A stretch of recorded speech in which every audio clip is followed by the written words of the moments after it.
할렐루야. 네, 잘 오셨습니다. 오늘도 하나님께서 함께 하시는 날입니다. 우리가 간절함으로 이 자리에 나아가시면 하나님께서 우리의 삶 가운데에 아름다운 말씀을, 우리가 들어야 할 말씀을 이 시간 가운데 공급해 주실 것이고, 이 시간 가운데 하나님께서 우리의 삶에 변화도 주실 것이고, 그 변화 속에서 우리가 또 은혜를 받고 누릴 줄로 믿습니다. 우리 좌우 앞에 계신 분들과 이렇게 인사할까? 오늘도 잘 오셨습니다. 잘 오셨습니다. 또 이렇게 인사해 볼까요? 당신의 삶에 변화가 있습니다. 당신의 삶에 변화가 있습니다. 네, 좋습니다. 오늘은 다니엘서 5장 1절에서 12절까지의 본문을 근거로 다 변한 듯 하지만 아무것도 변하지 않은 이라는 제목으로 함께 은혜를 나누고자 합니다. 말씀 제목 한번 따라해 보실까요? 다 변한 듯 하지만 아무것도 변하지 않은. 네, 좋습니다. 오늘도 우리가 이제 다니엘서도 벌써 10번째 말씀을 나누게 되었습니다. 아직도 갈 길이 멀죠. 아직 반도 못 왔으니까요. 이제 한 6장까지는 여러분들이 말씀을 이해하시기에 굉장히 좀 편하실 거예요. 어렵지 않다. 근데 7장부터는 이제 저도 이제 설교를 준비할 때에 보다 더 많이 공부를 하면서 또 연구를 하면서 묵상을 하면서 나아가야 합니다. 때문에 여러분들의 기도가 필요해요. 그렇죠? 앞에 있는 우리 목사님 지혜 주셔서 말씀 잘 준비할 수 있도록 기도해 주시기를 부탁드립니다. 여러분, 앞에 있는 김민호 목사님 목회적인 부분을 위해서 기도해 주시는 게요, 제 협박 같지만 여러분들을 위한 거예요. 그렇지 않겠습니까? 제가 목회적인 길을 올바로 잘 갈 수 있어요. 여러분들에게 또 좋은 또 말씀과 또 올바른 길로 여러분들과 함께 걸어가지 않겠습니까? 그런 저를 위해서 늘 기도해 주시기를 부탁드리겠습니다. 오늘 말씀은요, 우리가 지난 시간에 함께 나누었던 말씀에 이어지는 부분이죠. 느부갓네살 왕이 꿈을 꿨었고 다니엘을 통하여서 그것이 풀이가 되었었지만 느부갓네살은 다니엘의 말을 듣지 않고 1년이란 시간 동안을 보냈었습니다. 결국 그 1년이 지난 그 시점에 하나님께서는 다니엘을 통해서 풀이해 주셨던 그 꿈을 실제적으로 일어나게 하시죠.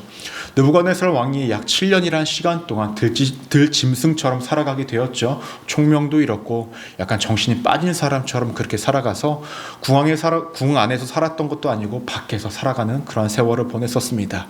근데 그 7년이라는 시간이 지난 후에 그는 다시 총명이 돌아왔고 약속했던 시간이 지나고 나니 자신이 어떠한 존재인지를 명확히 깨닫게 되었고 하나님을 다시금 높이게 되었던 그 말씀 우리가 함께 나눴었습니다. 오늘 말씀은요, 어느 정도 시간이 흘렀던 것으로 보입니다. 왜냐하면 우리가 그동안에 함께 말씀을 나누었던 느부갓네살 왕이 더 이상 등장을 하지 않아요. 누가 등장을 하냐면 1절 말씀을 함께 한번 볼까요? 1절 함께 읽도록 하겠습니다. 시작. 벨사살 왕이 그의 귀족 1000명을 위하여 큰 잔치를 베풀고 그 1000명 앞에서 술을 마시니라 라고 말씀합니다. 누가 등장하죠? 벨사살이라는 사람이 등장을 합니다. 지금까지 한 번도 등장하지 않았던 벨사살 이라는 이 사람은 누구일까라는 거예요. 2절을 잠시 보시면 그의 부친 느부갓네살이라고 표현을 합니다. 벨사살이라는 이 왕은 느부갓네살의 아들이라고 이렇게 표현이 되고 있습니다. 그런데 역사적으로 보면 이 벨사살은 사실 그 느부갓네살의 아들은 아니었다고 합니다. 후손 정도로 봐야 돼요. 그러면 왜 아들이란 표현을 하고 있을까라는 거죠. 이렇게 예를 들을 수 있을 것 같아요. 예수님께서요, 예루살렘으로 입성을 하셨을 때에 사람들이 호산나 호산나 외치면서 뭐라고 이야기했죠? 다윗의 자손 이라고 읽겠습니다. 근데 영어에는 어떻게 표현을 되고 있냐면 Son of David 이라고 표현이 됐어요. 그러니까 우리가 자손 후손이라고 표현을 하지만 실제적으로는 아들이라고 쓰기도 한다라는 거예요. 그러니까 당시에 그 아들이란 표현을 후손이라고 이렇게 이야기를 하고 후손이란 표현을 아들로서 이렇게 사용을 했던 경우들도 있었다고 합니다. 아무튼 그렇게 쓰여졌었습니다. 근데 실제적으로 우리가 지금까지 나누었던 느부갓네살 왕은요, 주전 562년도경에 죽었다라고 합니다. 그 이후에요, 4명의 왕이 있었고요. 그 다음에 왕으로서의 역할을 감당하는 사람이 우리가 오늘 함께 나누고 있는 이 말씀에서 등장하고 있는 벨사살 왕이었습니다. 근데 사실 이 벨사살이라는 사람은요, 진짜 왕은 아니었어요. 섭정왕이었어요. 섭정왕. 무슨 말이냐면 사실 벨사살의 아버지가 있는데 그의 이름은 나보니드라는 사람이었습니다. 이 나보니드라는 사람이요, 자신이 왕위에서 그 역할을 감당하다가 일정 시간이 지난 후에 이 자신이 다스려야 하는 이곳에서 살아갔던 것이 아니라 다른 곳에 가요. 그리고 그 자리를 누구를 세우냐면 자신의 아들을 세웁니다. 그리고 이 바벨론이라는 이 제국을 통치하게끔 만들어요. 그러니까 진짜 왕은 이 벨사살의 진짜 아버지가 있었고 섭정 왕으로서 그 자리를 지키고 있었던 것이 이 벨사살이었다라는 것입니다. 그런데 이런 벨사살이 1000명의 귀족들을 데리고 나와서 무엇을 하냐? 잔치를 벌이기를 시작을 합니다. 말씀을 보니까 지금도 그렇지만 예전도 그렇고 잔치하면 뭐가 빠지지 않아요?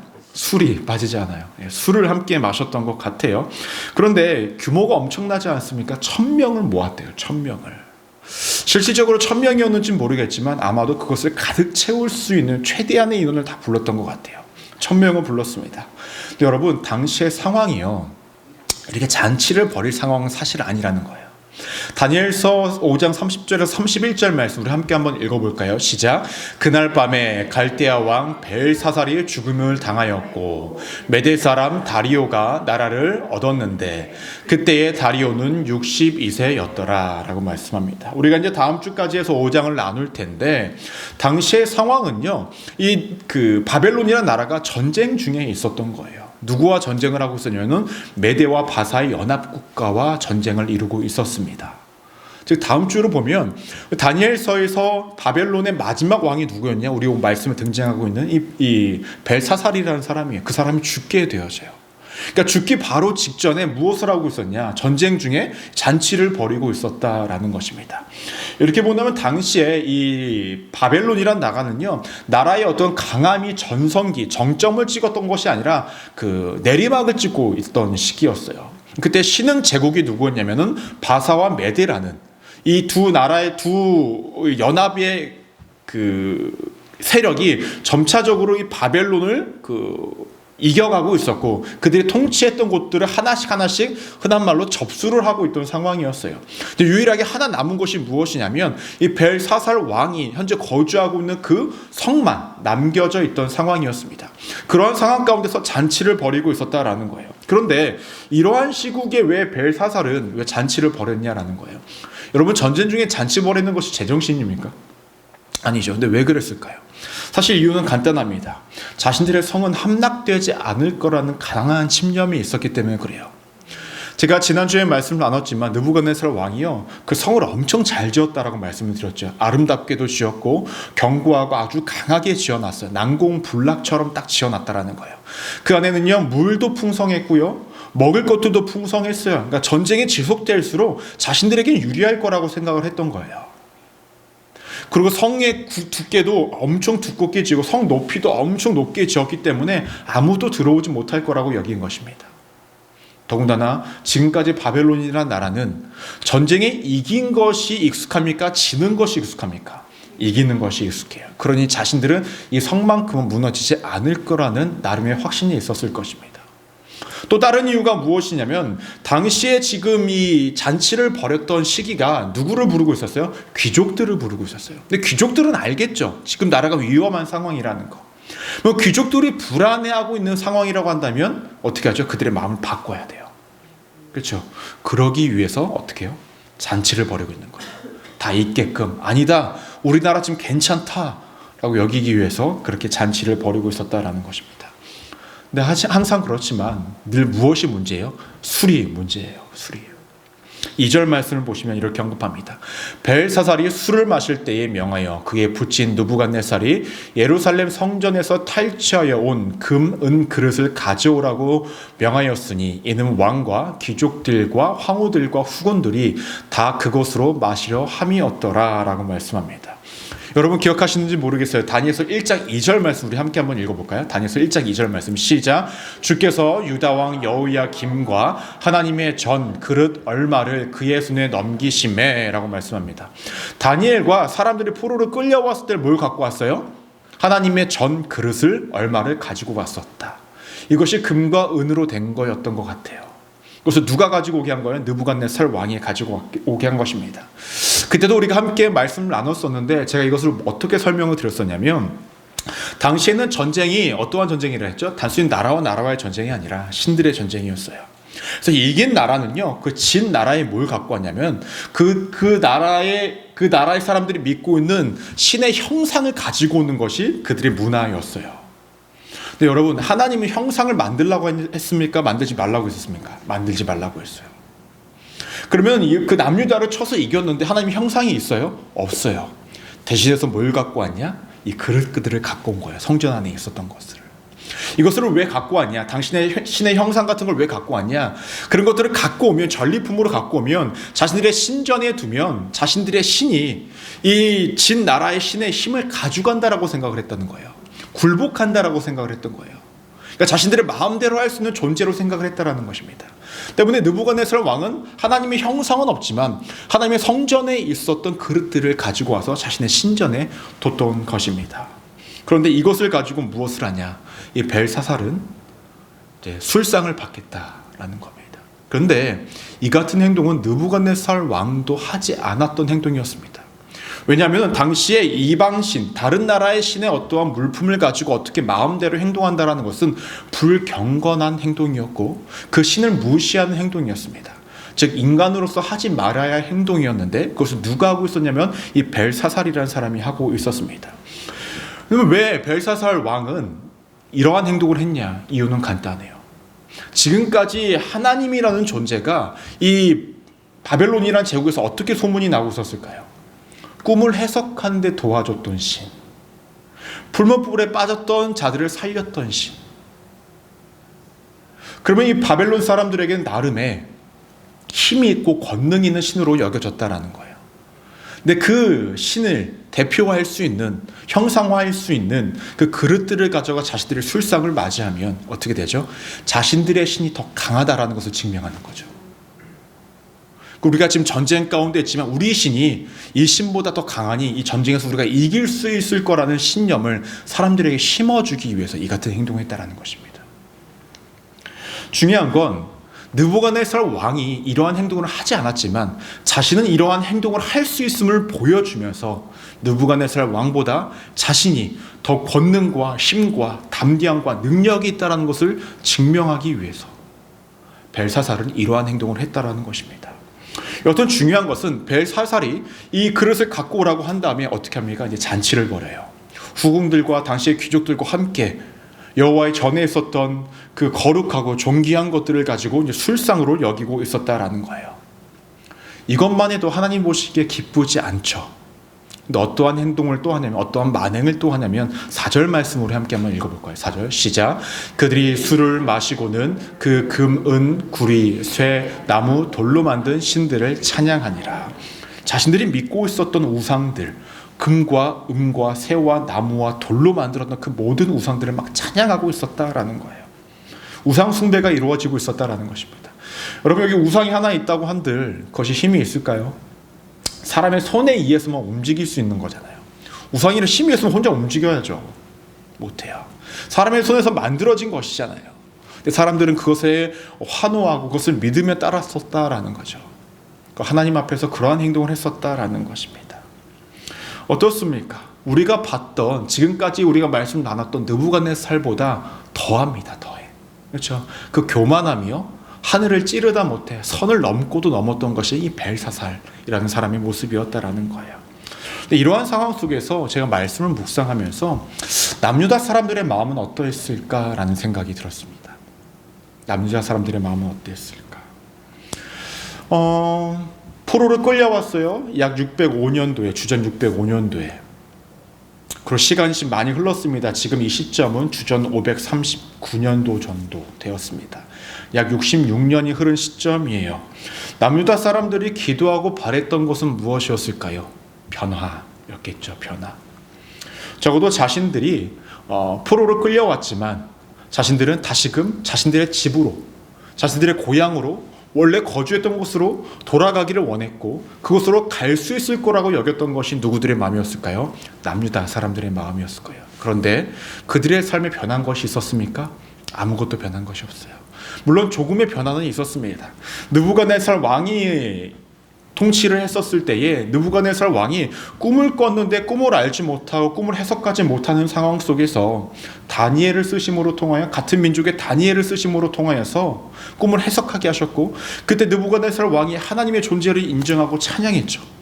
남유다 사람들의 입장에서 어떠한 생각이 들었을 거예요? 와, 어떠한 변화가 생기겠다. 하지만 변화가 생기지 않았어요. 그 이후에 오히려 더한 사건이 발생되어졌죠. 신상을 만들어서 절하지 않으면은 다 죽여버리겠다. 다니엘의 세 친구가 절하지 않아서 어떻게 됐습니까? 풀무불에 빠지게 돼요. 하나님께서 그들을 건져내셨죠. 그 모습을 보고 느부갓네살 왕이 놀랍니다. 너희 신이 참 신이다 라고 이야기를 합니다. 그럼 남유다 사람들, 포로로 끌려온 사람들의 입장에서는 어떠한 변화가 분명히 일어나겠구나 희망을 가졌습니다. 근데 이 변화가 있었습니까? 없었어요. 더 나아가서 느부갓네살 왕이 어떤 또 꿈을 꿨는데 그 꿈을 해석하지 못하는 가운데 다니엘이 또 해석을 합니다. 또 동일한 상황이 발생되니 남유다 사람들이 희망을 품었겠죠. 어떤 변화가 있겠구나. 근데 1년 동안, 유예 기간 동안 느부갓네살 왕은 변하지 않았어요. 심판이 내려져요. 느부갓네살 왕이 미쳐버린 거예요.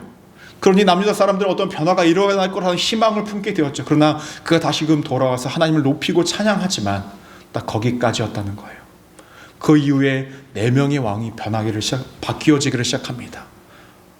남유다 사람들의 마음 속에서는 어떠한 작은 변화가 일어난 듯했고 왕이 변하면서 세상이 변하는 것처럼 보여졌지만 정작 변해야 했던 자신들의 삶에는 아무런 변화가 나타나지 않고 자신들의 신분도 조금도 변하지 않았다라는 것입니다. 우리의 삶에 적용해 볼 만합니다. 우리의 삶과 유사하다는 생각을 또 해봤습니다. 시간이 흐르면서 대통령도 바뀌기도 하고요. 정권이 바뀌기도 하고요. 내가 살아가는 곳에 건물들이 세워지기도 해요. 그렇죠? 어떠한 사람은 이사를 오기도 하고요. 어떠한 사람은 이사를 가기도 했었습니다. 오랜 세월 동안. 내 눈에 보이는 많은 상황과 환경들은 변하는 듯 보였습니다. 그런데 정작 내 삶은 그 가운데 변한 것이 없다 라고 느껴지는 것이 우리들의 삶이라는 거죠. 10년 전에 갖고 있었던 나의 기도 제목은 여전히 유물처럼 남겨져 있고 20년 전부터 기도했던 나의 기도 제목들은 어느 순간 입술에 습관적으로 반복되어지면서 고백은 되어지지만 아무런 변화가 없는 나의 삶. 마치 세상은 모든 것들이 변하여지고 빠르게 흘러간다고 이야기하지만 나의 삶과 나의 시간은 멈춰버린 듯 나의 일상을 너무나 괴롭게 하는 건 그대로다 라는 것이죠. 너무나 괴롭죠. 어렵죠. 세상 모든 것들은 다 변했지만 내 삶, 내 인생은 그대로인 것 같아서 힘겹고 어려운 마음이 당시 남유다 사람들의 마음이기도 하고 우리들의 마음인 것은 아닌가 되돌아보게 됩니다. 그런데 정말로 아무런 변화가 없었을까? 남유다 사람들의 체감적으로 느끼는 변화, 정말로 모든 것들이 급변할 수 있는 그 변화가 정말로 없는 상황이었을까? 그렇지 않았습니다. 하나님의 시간은 여전히 흐르고 있었고 하나님의 변화의 때는 여전히 흘러가고 있었다는 것입니다. 조금 전에 말씀을 나누었듯이 벨사살은 다니엘서에서 등장했을 때의 그 마지막 왕입니다. 바벨론의 마지막 왕입니다. 그리고 그의 죽음은 이제 얼마 남지 않았습니다. 이 전쟁의 승리는 페르시아, 즉 바사와 메대의 연합군이 승리를 거두게 됩니다. 그럼 남유다 사람들 입장에서 바뀌는 게 있을까요? 바벨론의 통치를 받고 있죠. 그러면 만약에 바벨론이 져요, 전쟁에서, 그럼 페르시아가 통치를 해요. 어차피 포로 생활이잖아요. 바뀌는 것이 있습니까? 없습니까? 없어요. 근데 무슨 변화의 때가 뭐가 이루어지고 있냐라는 거예요. 그런데 재미있는 것은 페르시아의 정책 속에 무엇이 있었냐? 포로민들을 돌아가게 하는 정책이 있었다는 거예요. 성경을 보시면 1차, 2차, 3차를 통해서 이스라엘 백성들이 돌아갑니다. 그들은 전혀 인지하지 못하는 상황 가운데 있지만 하나님의 시간은 흐르고 있었고 하나님의 변화의 때는 여전히 흘러가고 있었다라는 것입니다. 그들을 향하는 시간, 그들을 향한 변화는 하나님의 때에 하나님의 방법대로 이루어지고 있었다라는 것입니다. 혹시 오늘 말씀과 같은 상황 가운데 놓여 계신 분들이 계십니까? 아니면 내 삶만 여전히 남겨져 있고 내 삶만 도저히 변화가 없고 주변의 모든 것들은 다 좋게 흘러가는 것 같은데 내 삶만 여전히 그대로인 것처럼 느껴져서 힘겹고 어려운 삶을 살아가고 계신 분들이 있습니까? 걱정하지 마십시오. 변화는 이미 시작되어져 있었습니다. 하나님의 때에 따라 그것이 흘러가고 있습니다. 그러니까 좌절하지 마시고 낙망하지 마시고 포기하지 마시기를 부탁을 드리겠습니다. 여러분들의 변화되지 않는다고 여겨지는 부분들은 분명히 하나님께서 변화시키십니다. 그러니 여러분들이 입술을 조심하십시오. 불평과 불만을 지속적으로 이야기하지 마십시오. 바로 멈추시기를 바랍니다. 내 삶 가운데 아무리 열심히 살아봤자 아무런 변화가 없었다고 모든 것들을 포기하고 그 자리에 주저앉아서 그냥 손 놓고 계시지 마십시오. 그냥 평소와 같이 일상을 살아가십시오. 그 일상 속에서 하나님께서 변화를 보여주신다는 거예요. 여러분, 진짜 성숙이 무엇인지 아십니까? 진짜 성숙. 여기 앞에 계신 제가 성숙 집사님 부르는 게 아니죠. 네. 진짜 성숙은요, 그럼에도 반복하는 거예요. 네, 그럼에도 반복하는 거. 무너질 수 있어요? 그래도 반복하는 거죠. 주의 뜻대로 나아가는 거. 네. 무너져도 쓰러져도 다시금 일어서 나아가는 것, 그것이 성숙함입니다. 우리가 인지했든 인지하지 못했든 그것은 중요하지 않습니다. 하나님의 방법대로, 하나님의 뜻대로, 하나님의 때에 맞게 모든 것들을 변화시켜 나가신다라는 것입니다. 그러니 여러분, 오늘의 우리가 조금 있다가 기도를 할 텐데 오늘의 기도 속에서 나의 반복되는 기도가 지겨우십니까? 어려우십니까? 마음이 힘드십니까? 걱정하지 마세요. 여러분들의 부르짖음 여전히 듣고 계시고요. 여러분들의 간절함 하나님 여전히 보고 계시고요.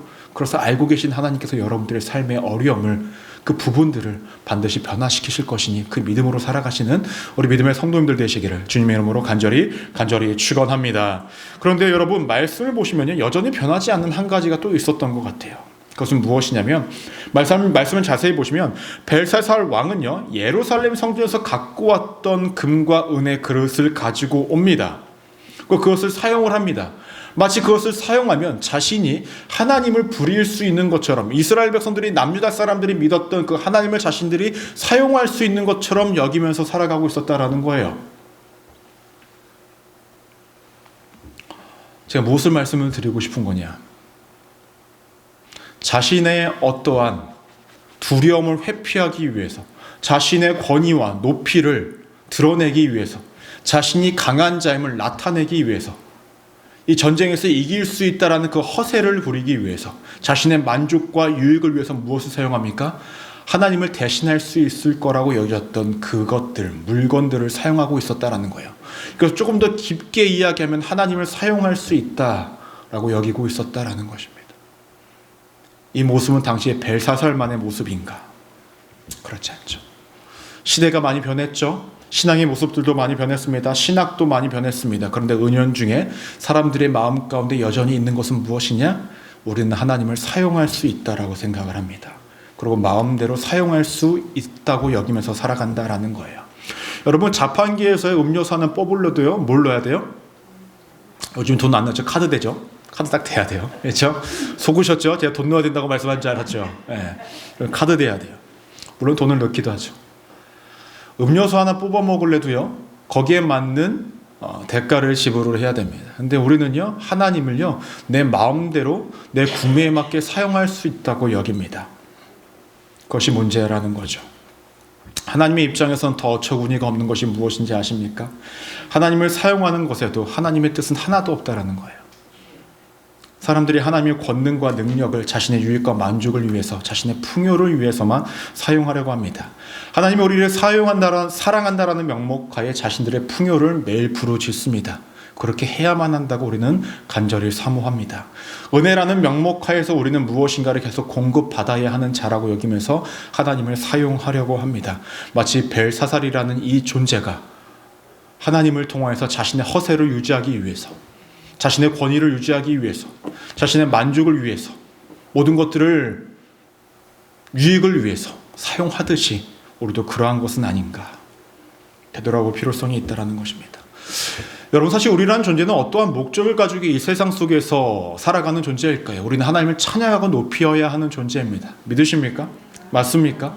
예나 지금이나 변하지 않는 사실은 우리가 하나님을 높여야 하는 존재이고 하나님을 찬양하는 존재여야 한다라는 거예요. 그런데 우리는 어느 순간부터 내가 더 높여지려고 합니다. 또 높은 자리에서 하나님께 명령을 하려고 합니다. 높은 자리에서 하나님께 지속적으로 기도라는 명목하에 우리 하나님께 명령을 하고 있습니다. 마치 종을 부리듯이. 종이 내 마음대로 내 뜻대로 움직이지 않으면 화가 나지 않겠습니까? 하나님이 내 기도와 내 어떠한 간절한 부르짖음의 응답과 은혜를 주시 않는다면 우리는 거기서 원망하고 좌절하고 때로는 짜증도 내기도 하고 하나님이 어디 있냐? 라고 해서 원망도 하기도 합니다. 오랜 세월 속에서 나의 신앙의 모습은 많이 변했다라고 고백할 수 있습니다. 어떻게 해요? 목사님 그래도 옛날보다 기도 좀 더 길게 해요. 말씀 조금 더 많이 알아요. 그리고 내가 전에 하지 못했던 사랑의 모습을 나타내고 있어요. 제가 말씀을 드리고자 하는 것은 여러분들의 그 겉으로 보여지는 신앙의 모습이 변하지 않았다라는 것이 아니라 우리 신앙의 본질이 변하지 않았다라는 거죠. 주를 향한 우리의 마음은 여전히 사용하려고 하고 쓰려고 하는 그 마음. 하나님은 그러한 존재로 내 삶에 있어야 한다는 그 마음은 예나 지금이나 변하지 않았다 하는 것입니다. 어찌 본다면 우리의 삶 가운데 어떠한 변화가 나타나지 않았다고 한다면 하나님께서 우리에게 기회를 주고 계시고 시간을 주고 계시는 것인지도 모릅니다. 너가 변하지 않는다면 너의 상황이 변한들 아무 의미가 없다는 거죠. 우리가 변하지 않는다면 우리의 삶 가운데 모든 것들이 변한 것들이 되려 우리를 더욱더 악한 죄악 가운데 빠질 수 있게 되니 너가 먼저 변화된다라는 그 시간, 느부갓네살에게 줬던 그 1년이란 유예 기간이 우리에게 주어진 것은 아닌가라고 생각이 되어집니다. 하나님이 만들어 가시는 변화를 먼저 여러분 갈구하기에 앞서요. 우리가 먼저 이루어야 하는 변화가 무엇인지, 내 안에 여전히 예나 지금이나 갖고 있던 신앙의 본질이 그대로이라고 한다면 우리의 삶의 변화, 그 의미가 없다라는 거죠. 전 여러분들이 하나님을 사용의 대상으로 생각하시지 않기를 소망합니다. 내 하나님을 써야 하는 존재로 생각하시지 않기를 소망합니다. 되려 우리가 하나님께 쓰임받아야 하는 존재, 사용되어야 하는 존재라고 기억하셔야 돼요. 그럴 때 우리의 삶에도 변화가 이루어집니다. 하나님 쓰시기 위해 우리를 바꿔가시고 하나님 우리 쓰시기 위해 우리의 환경을 만들어 가신다라는 거죠. 그러한 여러분 되시기를 주님의 이름으로 간절히 축원합니다. 이어서 말씀을 보시면 우리가 잘 알고 있는 부분이 등장을 합니다. 5절 말씀 우리 함께 한번 읽어볼까요? 시작. 그때에 사람의 손가락들이 나타나서 왕궁 촉대 맞은편 석회벽에 글자를 쓰는데 왕이 그 글자 쓰는 손가락을 본지라 라고 말씀합니다. 잔치를 열심히 벌이고 있었고 축제와 즐겁게 벌이고 있는데 갑자기 손가락들이 등장했대요. 글자를 쓴대. 여러분 이따 우리 이제 예배 마치고 신교로 할 텐데 열심히 여러분 식사하고 계신데 벽에 갑자기 손가락이 나타나서 글자 쓴다고 생각해 보세요. 섬뜩하죠. 그렇죠. 섬뜩해요. 근데 그 모습을 벨사살이 봅니다. 두려워요. 얼굴빛이 변하였고요. 근심이 가득했고요. 넓적다리가 녹는 듯했고요.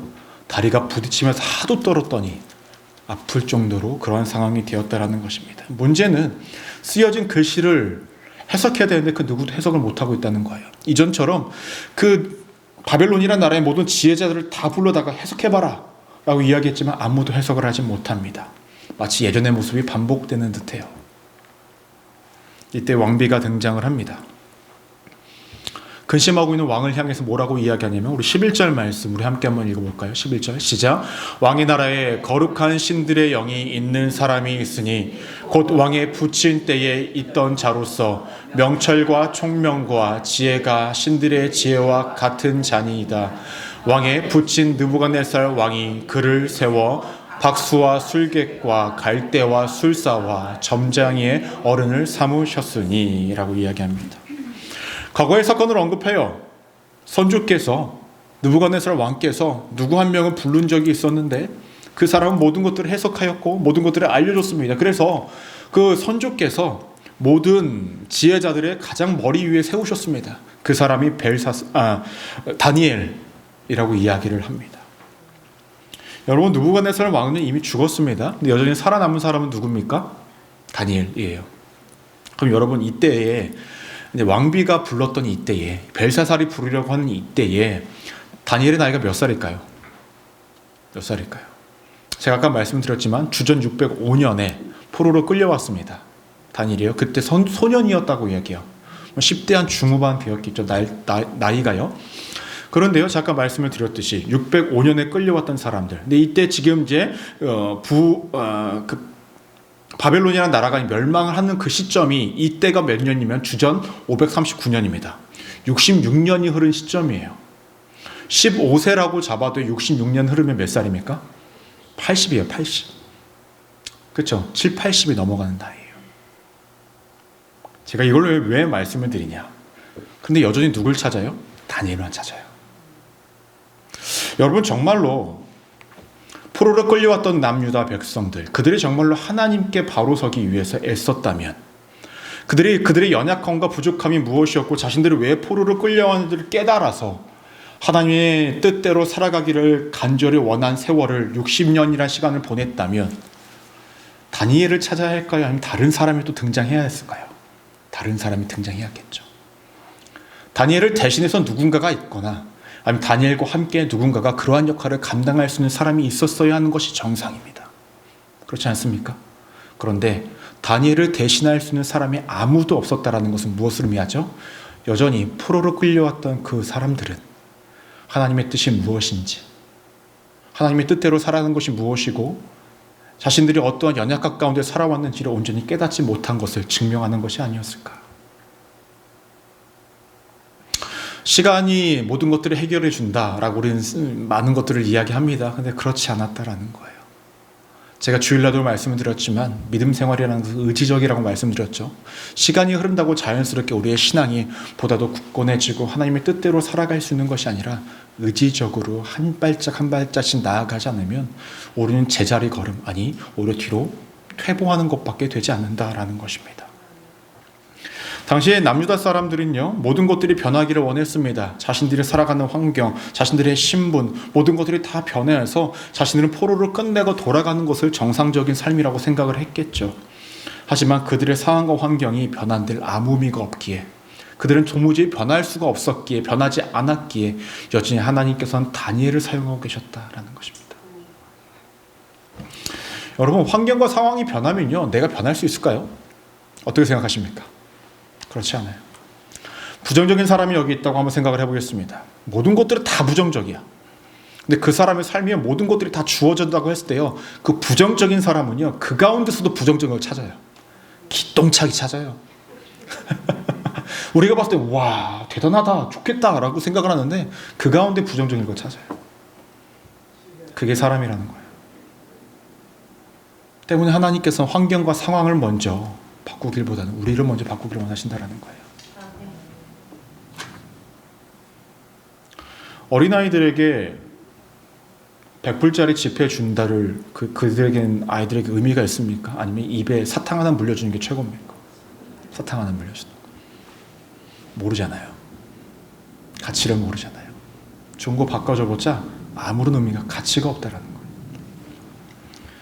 전 여러분들이요, 내 삶 가운데 세상의 모든 것들이 변하였지만 내 삶은 변하지 않았다 라고 고백을 하기보다는 모든 것들이 다 변하였는데 내 삶 가운데 변하지 않은 부분들이 있다고 한다면 내가 하나님 앞에서 내가 변하지 못한 것은 무엇일까? 라는 것까지 한 발짝 더 나아가시기를 소망합니다. 그럴 때 알게 돼요. 그럴 때 보게 되고, 그럴 때 깨달아지고, 그때 내가 어떠한 신앙의 길을 나아가야 할지가 나타납니다. 그렇지 않은 상황 속에서 우리의 모든 환경과 상황이 바뀌면 그것이 오히려 우리에게 독이 될 수 있다는 겁니다. 여러분도 잘 아시고 믿고 계실 겁니다. 하나님께서 여러분들의 삶 다 바꾸실 수 있어요. 믿으십니까? 여러분들의 신앙의 발걸음도 다 바꾸실 수 있어요. 그런데 여러분들의 신앙의 모습을 하나님께서 강권적으로 바꾸시지 않고 있다고 한다면 여러분들이 의지를 내비쳐야 할 때이라는 거예요. 학교에서요, 공부 잘하는 애들이요, 계속 잘해요. 왜 그럴까요? 1등도 해본 놈이 1등 한다고. 그렇죠? 저 밑에 한 100등 하는 애들은요, 1등을 해본 적이 없기 때문에 그 맛을 몰라요. 그 맛을 몰라. 저를 바라보는 눈빛이 뭐 안 해본 것 같은데 모를 것 같은데 이렇게 말씀하실 수 있겠지만 그래요. 제가 1등을 해봤을까요? 못 해봤을까요? 여기까지만 하겠습니다. 사람이 그래요. 1등 해본 사람이 자신의 노력과 열심으로 그 1등을 일구었을 때의 그 맛과 기쁨을 알거든요. 근데 하나님께서 우리에게 그걸 알게 하시는 거예요. 너가 나를 향해 찾아가는 그 모든 발걸음 속에서 내가 너에게 공급하고자 원했던 그것을 경험하기를 원하신다는 거죠. 단순히 여기서 여기로 옮겨놓는 것이 은혜가 아니라 여기서 여기까지 가는 과정 속에서 하나님께서 보여주시고자 하는 그 모든 은혜의 발걸음을 다 맛보기를 원하시는 거예요. 그걸 원하시고 계신다는 거죠. 그렇기 때문에 우리의 신앙이 의지적이어야 한다는 것입니다. 여러분들의 삶 바뀝니다. 믿으십니까? 그렇다면 여러분, 바뀌지 않는 것들을 바라보는 것이 아니라 바뀌지 않았던 나를 바라보시면서 내가 하나님 앞에 어떻게 살아가야 할지를 개개인이 되돌아보시기를 바랍니다. 그때 하나님께서 말씀하실 것이고 보여주실 것이고 우리가 걸어가야 할 방향성을 명확하게 알려주실 것입니다. 그러므로 여러분들이 변화해지고 여러분들을 통해서 여러분들의 삶의 환경이 변화해지고 바뀌어진 그 모습들과 상황들을 통하여서 주변 사람들이 여러분들을 통해서 그분들도 바뀌어지는 삶이 되시기를 주님의 이름으로 간절히 축원합니다. 기도하시겠습니다.